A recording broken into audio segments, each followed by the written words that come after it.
మరి జలపాతాలు ఎంత అద్భుతంగా ఉన్నాయంటే ఇక్కడ మామూలుగా లేవు.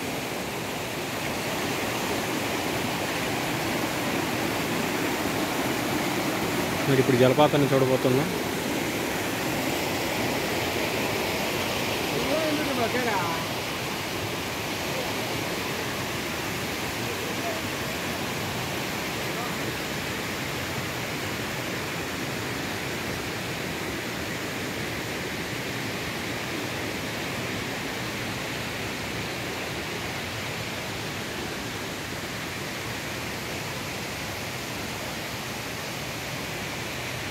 అందరికీ నమస్తే. హాయ్ ఫ్రెండ్స్, మరి ఇక్కడ కైలాసకోనకు వచ్చాక మన మిత్రులు నీలకంఠం గారు, మన ధ్యాని సో చక్కగా పరిచయం అయ్యారు. మన మిత్రులు రవి గారు పరిచయం చేశారు.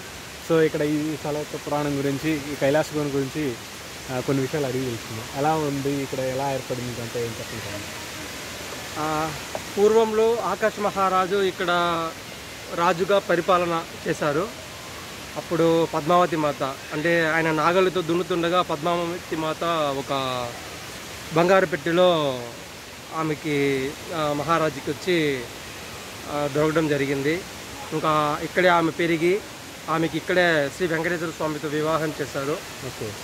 నారాయణవరంలో ఇక్కడ నుండి ఒక 5 కిలోమీటర్లు అనమాట నారాయణవనం. అది ఒక చిన్న టౌన్ లాగా ఉంటుంది. ఓకే.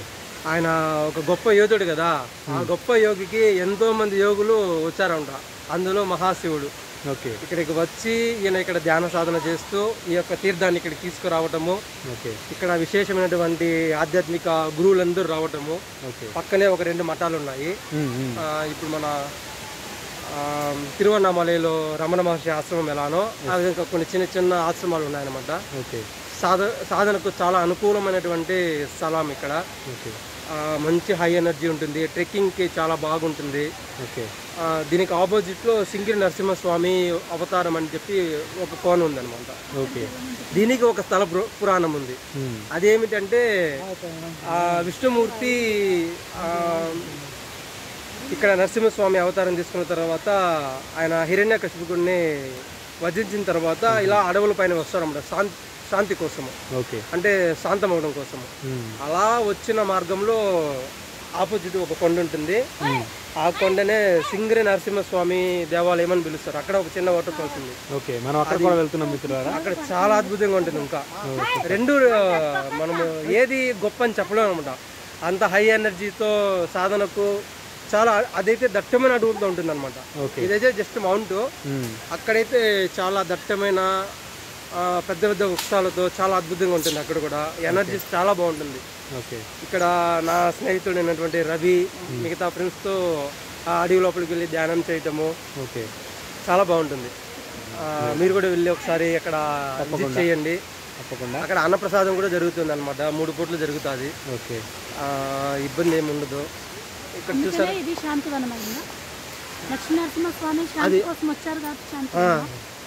ఇది వచ్చి కైలాసనాథుడు స్వామి, అంటే వెంకటేశ్వర స్వామి వివాహానికి వచ్చి ఇక్కడ ధ్యానం చేయటం వల్ల ఆ ధ్యానంలో ఈ తీర్థాన్ని తీసుకురావటము గంగమ్మని.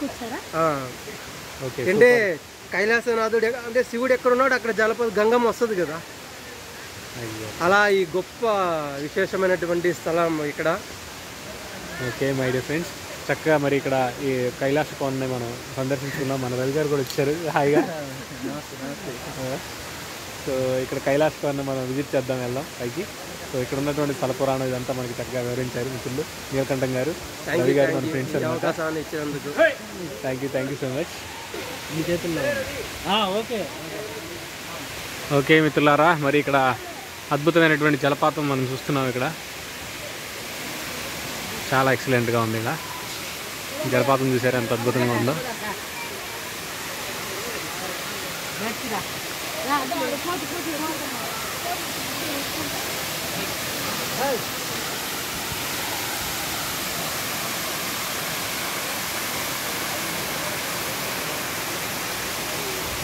ఇంత కొండలపై ఎత్తు నుంచి ఇంత అద్భుతంగా పడుతున్నాయి వాటర్. చూడండి,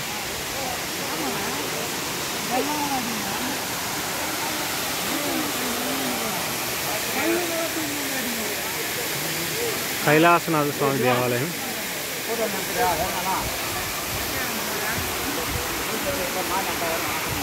కింద నుంచి చూడండి ఎంత అద్భుతంగా ఉందో. చల్లగా గాలి అక్కడి నుంచి ఆ నీటి తుంపర్లో ఇలా పడుతుండే ఎంత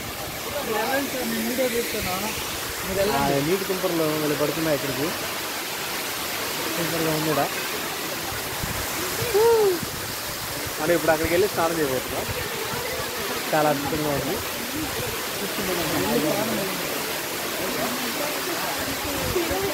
నేను వీడియో తీస్తాను, మీరు వెళ్ళిపోండి.